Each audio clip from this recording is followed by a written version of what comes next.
Hello everyone, welcome to a online solution. मैं हूं अशफाक। स्वागत आप सभी को मेरे चैनल पे। तो आज हम लोग फिर से पढ़ने वाले 6.6 क्वेश्चन नंबर 8। ठीक है, तो मैं वन क्वेश्चन के पढ़ा रहा हूं क्योंकि ज़्यादा क्वेश्चन थोड़ा काफ़ी समझने वाला है, तो एक बार ढेर सारा पढ़ा दूँ तो बाउंस कर जाएगा। इसलिए मैं सोचता हूँ कि एक एक क्वेश्चन दो क्वेश्चन करके मैं आपको प्रोवाइड करूँ। ठीक है, तो फिलहाल यहाँ पे 7 में भी 1-2 सवाल था, 8 में भी 2 सवाल है। सेम सवाल सेम है, बट यहाँ पे फिगर अलग अलग दिया है। सवाल नंबर 7 जो था उसमें क्या था कि इस तरह से मैं देखिए नीचे बना रहा हूँ। ये एक वृत्त था और इसके अंदर जो था एक सर्कल के अंदर इस तरह से बना हुआ था। 7 नंबर पढ़े होंगे आप तो, है ना। और इसको प्रूफ करना था, सेम क्वेश्चन जो दिया वही प्रूफ करना था। तो हमने इसको प्रूफ किया, जो कि 9 में थ्योरम वगैरह पढ़े थे। ये भी उसी से रिलेट करता है। तो यहाँ पे देख रहे हैं आप, बोलता है एक वृत्त है जिसकी 2 जीवाएँ ए बी सी डी है, एक ए बी एक सी डी जीवा है, उसको बढ़ा दिए हैं और पी बिंदु पर प्रतिच्छेद करते हैं। वहाँ पे अंदर में प्रतिच्छेद कर रहा है एक दूसरे को। पी जीवा जो ए बी सी डी था तो पी में प्रतिच्छेद करता था, जैसे कि जो नीचे में बताया हूँ। ठीक है, लेकिन यहाँ पे ए बी को बढ़ाएं और सी डी को बढ़ाएं तो पी पर जाके प्रतिच्छेद करवाएं। प्रतिच्छेद करते तो सिद्ध ये करना है कि पी ए सी, देख रहे हैं ना, पी, ये पी है यहाँ पे, पी ए सी एक त्रिभुज यहाँ पे बन रहा, और पी डी बी ये दोनों समरूप है, इसको सिद्ध करना है।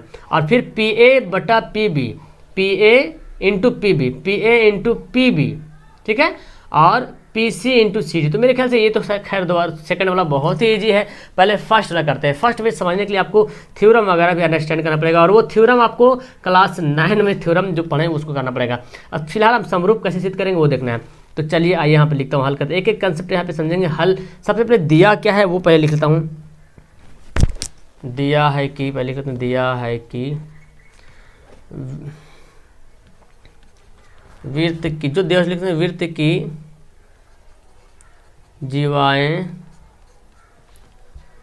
ए बी तथा सी डी को बढ़ाने पर, नीचे लिखते हैं, परस्पर बिंदु पी, परस्पर बिंदु पी पर प्रतिच्छेद करते हैं। ठीक है, बिंदु पी क्या करते हैं, प्रतिच्छेद करते हैं। यहाँ तो जान रहे हैं। तो इसको जब बढ़ाएं, और आप देख रहे हैं यहाँ पर फिलहाल यहाँ पे लिखते हैं तो सिद्ध करना है क्या है, तो सिद्ध करना है कि, देखिए ध्यान से समझना पड़ेगा क्या सिद्ध करना। पी ए सी त्रिभुज पी ए सी समरूप है त्रिभुज पी डी बी। ओके, इसको हमको करना पड़ेगा समरूप। तो यहाँ पे लिखते हैं परमाणु, यहाँ पे कुछ तो रचना वगैरह करने की जरूरत नहीं, परमाणु करते हैं। अब देखो, एक जो सबसे पहली बात तो यहाँ पे ये है कि जब त्रिभुज को पढ़ते हैं ए पी सी और ए पी डी जब पढ़ते हैं तो हम समरूप करने का 4 फंडा है। आपको पता है चारों रूल, चाहे कौन बराबर कर दे, या कौन बराबर कर दे, या सैड बराबर कर दें, या सैड एंगल सैड, ये 4 क्राइटेरिया है। ये चारों को अगर हम बराबर किसी एक को भी कर लेते हैं तो हमारा त्रिभुज क्या हो जाएगा, समरूप हो जाएगा। ठीक है, तो किसी एक को देखते हैं, अगर 2 कोण भी बराबर हो जाता है तो हमारा त्रिभुज जो है समरूप हो जाएगा, और फिर हमारा ये त्रिभुज सिद्ध हो जाएगा। तो ये देखिए यहाँ पे देख रहे हैं कि त्रिभुज ए पी सी में पी आ रहा, ए पी सी में हम पी को पढ़ रहे हैं। उसी तरह से पी डी बी में पढ़ते हैं, उसमें पी पढ़ रहे हैं, यानी कि कोण पी जो है ए पी सी में भी पी आ रहा और पी डी बी में भी पी आ रहा, यानी कि पी जो है वो क्या है, कॉमन है, दोनों में पी आ रहा, दोनों त्रिभुज में हमारा पी आ रहा। तो हम यहाँ पर लिख सकते हैं, पहले तो ये लिख लेंगे, त्रिभुज पी ए सी तथा त्रिभुज पी डी बी में। ठीक है, लिख लिए। अब इसमें जब इसमें तो हमारा कोण बराबर करना पड़ेगा, यानी कि ए पी सी में भी पी आ रहा और पी डी बी में भी पी आ रहा, यानी कि दोनों त्रिभुज में पी आ रहा, मतलब पी क्या है, कॉमन है। तो हम यहाँ पे लिख सकते हैं कोण पी जो है कोण पी के बराबर है। कैसे है, तो यहाँ इसको लिखेंगे, इंग्लिश में लिखते हैं, हिंदी में लिखते हैं, उभयनिष्ठ कोण है। क्या है, उभयनिष्ठ के मतलब होता है कॉमन, उभयनिष्ठ कोण है। एक तो कोण हमारा सिद्ध हो गया। दूसरा कोण सिद्ध करने के लिए हमको यहाँ पे क्राइटेरिया को समझना पड़ेगा। जैसे कि मैं यहाँ पे आपको फिगर में ही समझाता हूँ। यहाँ पे ये देख रहे हैं, आप पढ़े होंगे, आओ नीचे बताते हैं। एक वृत्त में बनाया हूँ, चक्रीय चतुर्भुज क्या पढ़े, चक्रीय चतुर्भुज पढ़े होंगे कि जो चक्रीय चतुर्भुज होता है वृत्त के सभी बिंदुओं को टच करते हुए एक चतुर्भुज बनाता है और उसका नाम क्या, चक्रीय चतुर्भुज। चाहे कैसो भी हो, चाहे जैसा हो, 4 बिंदु 4 जगह टच होना मांगता है। अगर हम ऐसे बना देते हैं, एक यहाँ पे, एक यहाँ पे, एक यहाँ पे, ऐसे, तो चक्रीय चतुर्भुज नहीं कहलाए, क्योंकि ये बिंदु टच नहीं हो रहा वृत्त के परिधि पर। ठीक है, तो वृत्त के परिधि पर जो है चतुर्भुज का चारों जो कोण है वो चारों कोण जो है वृत्त के परिधि पर टच होना चाहिए, तब उस चतुर्भुज को कहते हैं चक्रीय चतुर्भुज। क्या कहते हैं, चक्रीय चतुर्भुज। और चक्रीय चतुर्भुज में ये समझो, चक्रीय चतुर्भुज का ये प्रॉपर्टी क्या है, फंडा क्या है कि जैसे मान लीजिए कोई एक चक्रीय चतुर्भुज मैं यहाँ पे बनाता हूँ पहले। ठीक है, मैंने बना लिया, यहाँ पे नाम देता हूँ ABCD। तो चक्रीय चतुर्भुज में एक रूल है, ABCD यहाँ लिखते हैं, चलो कोई दिक्कत नहीं। चक्रीय चतुर्भुज में एक रूल है कि इसके सम्मुख कोण, आमने सामने का कोण जो है वो होता है क्या, समपूरक होता है, यानी कि कोण A प्लस कोण D, ये दोनों मिलकर समपूरक बनाते हैं, मतलब कि 180 डिग्री का होता है, 180 डिग्री का होता है। ये रूल आपको जानना पड़ेगा कि चक्रीय चतुर्भुज के आमने सामने का कोण कितना होता है, 180 डिग्री का होता है। इस तरह से BC, कोण B और कोण C भी मिला के क्या करेंगे, 180 डिग्री होता है। यानी कि चतुर्भुज के चारों कोण तो 360 होगा। ठीक है, लेकिन यहाँ पर आमने सामने के कोण अगर जो चतुर्भुज का रहेगा वो कितना का है पता नहीं, कंफर्म नहीं, चूंकि चक्रीय चतुर्भुज बन रहा तो हर कोण बराबर नहीं बन रहा, क्योंकि कोई टेढ़ा हो जा रहा, कोई ज़्यादा झुक रहा, कोई ज़्यादा झुक नहीं रहा, जो कोई पूरा खड़ा है। तो इस तरह से दोनों, लेकिन दोनों सामने वाला कोण को मिलाकर के 180 डिग्री कोण बनेगा। एक प्रॉपर्टी हो गया। दूसरा प्रॉपर्टी क्या है कि अगर ये वृत्त है और वृत्त पर अगर चक्रीय चतुर्भुज बना हुआ है, यानी कि किसी भी चक्रीय चतुर्भुज, तो चक्रीय चतुर्भुज जब भी रहेगा वृत्त के अंदर ही बना रहेगा। ठीक है, अब मैं इसका जैसे कि यहाँ पे नाम दे दिया कि A है, B है, C है, D है। अगर चक्रीय चतुर्भुज का दूसरा रूल है, ये है इसका प्रॉपर्टी है कि अगर चक्रीय चतुर्भुज की जो भुजाएं हैं उस किसी एक भुजा को अगर बढ़ाते हैं, किसी एक भुजा को अगर बढ़ाते हैं तो इसके विपरीत जो बना कोण, यानी कि एक भुजा यहाँ पे बना है तो जो बाह्य कोण है, ये जो बाह्य कोण यहाँ पे बाहर वाला कोण बन रहा, इसके विपरीत कौन सा कोण बन रहा है, इसके विपरीत देखो यहाँ पे, क्योंकि इसका ये है ना, और इसका जो इधर वाला की जो विपरीत कोण कहाँ बन रहा, B बन रहा।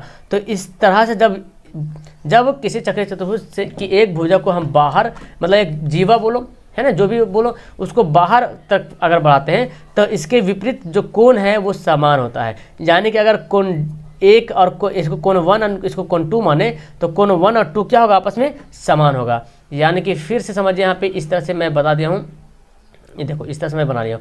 अगर इसको मैं बढ़ाऊंगा तो ये वाला कोण जो होगा इसके बराबर होगा। ठीक है, अगर इसको बढ़ाऊंगा तो ये वाला कोण जो है इसके बराबर होगा, समझ में आ रहा। अगर इसको बढ़ाऊंगा तो ये वाला कोण इस कोण के बराबर होगा। तो यहाँ पर वही फंडा अपनाना है। यहाँ पर देखिए, यहाँ पे जो ABCD ये चक्रीय चतुर्भुज है, तो चक्रीय चतुर्भुज में अगर हम PC को बढ़ाएंगे, किसी भी ले सकते हैं, कोण A को लेंगे तो कोण D बराबर होगा, कोण C लेंगे कोण B बराबर होगा, क्योंकि यहाँ पे दोनों जगह बढ़ रहा है, AB भी बढ़ा रहे हैं और CD भी बढ़ा रहे हैं। तो दोनों को बढ़ाने का मतलब ये हो गया कि अगर इसका कोण का नाम 1 दे, इसका कोण का नाम 2 दे, इसका नाम कोण का नाम 3 दे दे, इसका कोण का नाम 4 दे, 5 6 दे दे, कोई दिक्कत नहीं, जो भी दे दो नाम, है ना। तो यहाँ पे देख रहे हैं, हम CD को बढ़ाएं तो कोण 1 जो है कोण 2 के क्या होता है, बराबर होता है, क्योंकि ये चक्रीय चतुर्भुज का रूल है, ये थ्योरम है। उस तरह से अगर A को लिखते हैं तो कोण A को AB को बढ़ाएं तो कोण A और कोण 3 और कोण 4 आपस में क्या होगा, बराबर होगा। तो कोई भी एक त्रिभुज को और एक कोण को हम बराबर कर लेते हैं। अब जब बराबर कर लेंगे तो हमारा यहाँ पर इसका समरूप जो है सिद्ध हो जाएगा। तो यहाँ पे दोनों कोण मिल रहा, कोण 1 जो कोण 2 के बराबर, कोण 3 कोण 4 के बराबर। तो हमको यहाँ पर लिखना पड़ेगा, इसका रूल भी यहाँ पे हमको दिखाना पड़ेगा। तो हम यहाँ पे लिख सकते हैं कोण 1 जो है कोण किसके बराबर है, देखो 1 जो है कोण 2 के बराबर, 3 4 के बराबर है। कोण 1 बराबर कोण 2 है और कोण 3 बराबर कोण 4 है। ये कैसे बराबर, तो हम इन दोनों को लिखेंगे, चूँकि किसी वृत्त, है ना, किसी वृत्त के चक्रीय इसको लिख लो, किसी वृत्त के चक्रीय चतुर्भुज की एक भुजा को बढ़ाने पर बना बहिष्कोण, मतलब बहिष्कोण मतलब क्या हुआ, बाहर वाला कोण, है ना, बना बहिष्कोण उसके विपरीत अंतः कोण के बराबर होता है। आया समझ में? ये इतना आपको नॉलेज रखना पड़ेगा तभी ये सवाल बनेगा। यानी कि किसी वृत्त पर जो चक्रीय चतुर्भुज बना हुआ है उस पर किसी एक भुजा को अगर हम बढ़ाते हैं तो जो बाहर में जो कोण बनेगा जिसको बहिष्कोण बोलते हैं उसके जस्ट विपरीत जो अंतः कोण बनता है, विपरीत मतलब उल्टा, सम्मुख शीर्षाभिमुख नहीं बोल रहे हैं ना, वे उल्टा, यानी कि इस कोण का उल्टा कोण हो गया, इधर हो गया 3 का उल्टा जो अपोजिट 4 हो गया। तो अपोजिट वाला जो कोण है, उल्टा जो कोण है, जो विपरीत कोण है वो क्या होता है? बराबर होता है। तो इस तरह से हम यहाँ पे लिख सकते हैं, इस तरह से एंगल समरूपता से, है ना। यानी कि कौन कौन समरूपता से यहाँ पे मिल रहा है, कौन कौन समरूपता से पता चल रहा, एंगल समरूपता से। तो एंगल हमारा समरूपता से सिद्ध हो जा रहा। तो अब यहाँ पे लिख सकते हैं कि कोण APC, है ना, कोण APC जो है समरूप हो गया त्रिभुज APC समरूप हो गया त्रिभुज PDB, हो गया समरूप। ये हमारा क्या हो गया? प्रूव्ड हो गया। अब जो नेक्स्ट जो सवाल है उसको देखिए। तो आइए सेकंड सवाल सोल्व करते हैं, और सेकंड सवाल एकदम इजी से सोल्व हो जाएगा, ठीक है।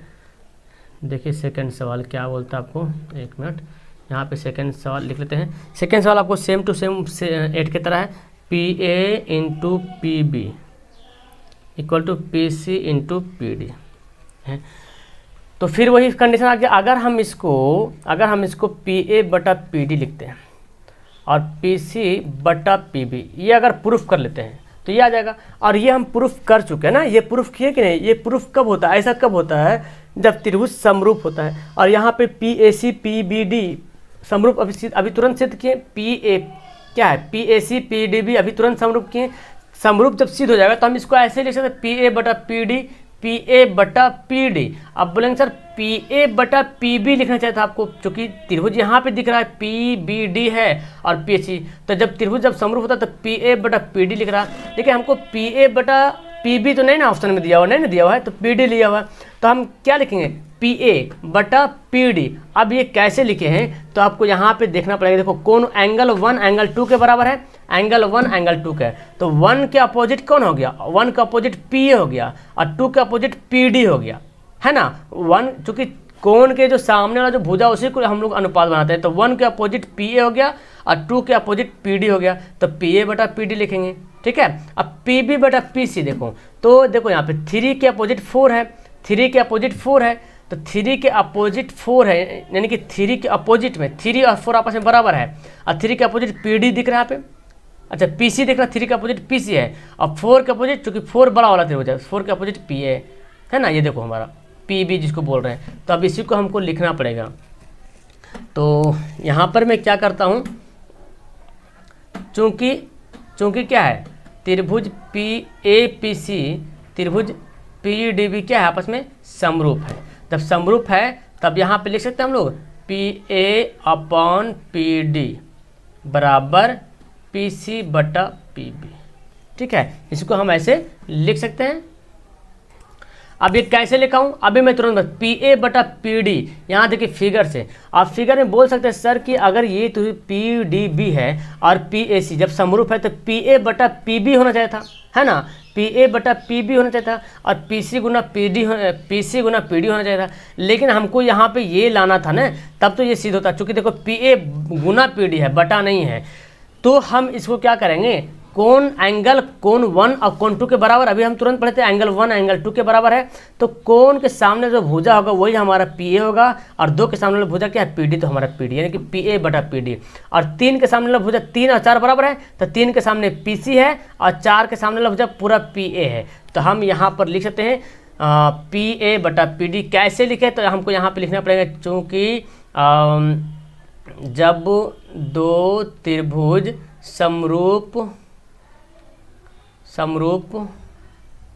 होते हैं तो उसकी संगत भुजाओं का अनुपात समान होता है, ठीक है। इतना लिखना पड़ेगा आप लोग, अच्छे से लिखना। जब 2 त्रिभुज समरूप होते हैं तो उसकी संगत भुजाओं का अनुपात जो है समान होता है। तो इसलिए जब ऐसा लिख दिए हैं तो यहाँ पे आप कर सकते हैं ना, इसको PA को PB से गुना कर सकते हैं, PA गुना PB कर सकते हैं, क्रॉस मल्टीप्लिकेशन और पीसी को गुना कर सकते हैं किससे, पीडी से, और यही हमारा क्या हो गया, प्रूव्ड हो गया। तो खैर इसमें कुछ नहीं है, बस इसमें जो है कि फंडा है, आपको यहाँ पे जो रूल है ना, जो रूल नियम जो थ्योरम है, उस थ्योरम को यहाँ पर लिखना है और उसी से ये प्रूव होगा। तो खैर यहाँ पे सवाल नंबर 8, 9, 7 और 8 अच्छा सवाल है और हार्ड भी सवाल है ना। देखा जाए तो सवाल हार्ड, जिसको अगर नहीं पता होगा ये रूल थ्योरम तो नहीं बना पाएंगे। 10 में पूरा किताब खोल दोगे, उलट लोगे, फिर भी ये थ्योरम आपको नहीं मिलेगा, ये मिलेगा आपको 9 में। तो कुछ प्रीवियस को याद दिलाने के लिए आपको इस तरह से किया गया है। यहाँ पे क्वेश्चन एनसीईआरटी में दिया हुआ है, बहुत अच्छा सवाल है, मेरे ख्याल से आपको समझ में आ गया होगा। इसको 1-2 बार रिवीजन करो अच्छी तरीके से। रिवीजन क्या करना, बस सिर्फ आपको ये फंडा, ये जो मैं लिखा हूँ ये फंडा आपको समझना है और यहाँ पे ये फंडा समझना है। और इसको ऐसा मैं क्यों लिखा हूँ, तो आप यहाँ पे जाकर के जिस तरह मैं बताया था उस तरह जाकर के देख सकते हैं कि कौन के सामने वाला भुजा को लिखते हैं। तो मेरे ख्याल से आपको समझ आ जाएगा, है ना। वीडियो को करूँगा यहाँ पे लास्ट, वीडियो अच्छी लगी आप लोग को, यानी कि समझ में आया कि नहीं आया, समझ में आया तो नीचे कमेंट करना, और नहीं समझे ना तो एक बार फिर से वीडियो को प्ले कर लेना, आराम से ठंडे मियाँ से इसको देखना। मैं समझ सकता हूँ हर कोई इस चैप्टर को नहीं समझ सकता है। त्रिभुज ऐसा चैप्टर है जो कि बहुत लोग को माइंड से आउट ऑफ हो जाता है, तो इसको समझने के लिए मतलब कंसंट्रेट ऑफ माइंड होना जरूरी है, तब आप समझ पाएंगे। और थ्योरम, आपको थ्योरम जैसे बोलोगे सर ये कैसे हो गया, कौन 1 कौन इसके बराबर कैसे हो गया, तो उसके पूरा थ्योरम फिर हमको पढ़ना पड़ेगा। मैं डायरेक्ट बता दूं कि ये जो कोण आपस में बराबर होता है ये थ्योरम दिया हुआ है। जैसे चक्रीय चतुर्भुज के क्या होता है, आमने सामने के कोण 180 डिग्री होता है, ये थ्योरम है। तो थ्योरम नए पढ़ना है, तो पूरा थ्योरम को सिर्फ तो नहीं करेंगे सवाल में, हमको सिर्फ थ्योरम जानना है। जैसे कि अभी पढ़ेंगे जब दो त्रिभुज जब समरूप होता है और उसके एक समांतर रेखाएं खींचती है, तो इसका जो संगत कोण, इसका जो त्रिभुज होता है समरूप हो गया, तो इसके जो भुजाएं होगा वो समान अनुपात में विभाजित होगा, है ना। यानी कि ये भुजा ये भुजा ये भुजा ये भुजा के बराबर होगा। तब इसको प्रूव करने के लिए हमको तो पूरा प्रूव करना नहीं पड़ेगा सवाल में, हमको सिर्फ यही वर्ड, ये लाइन हमको याद रखना पड़ेगा। जब दो त्रिभुज समरूप होता है तो उसके संगत भुजाओं का अनुपात भी क्या होता है, समानुपाती होता है, यानी कि समान होता है। तो इसी को आपको लिखना पड़ेगा। तो जब तक ये थ्योरम पता नहीं रहेगा आप कैसे बना पाओगे। तो चलो फिलहाल आपको तो समझ आ गया होगा। मिलता हूँ नेक्स्ट वीडियो में। That's all, thank you everyone, have a nice day.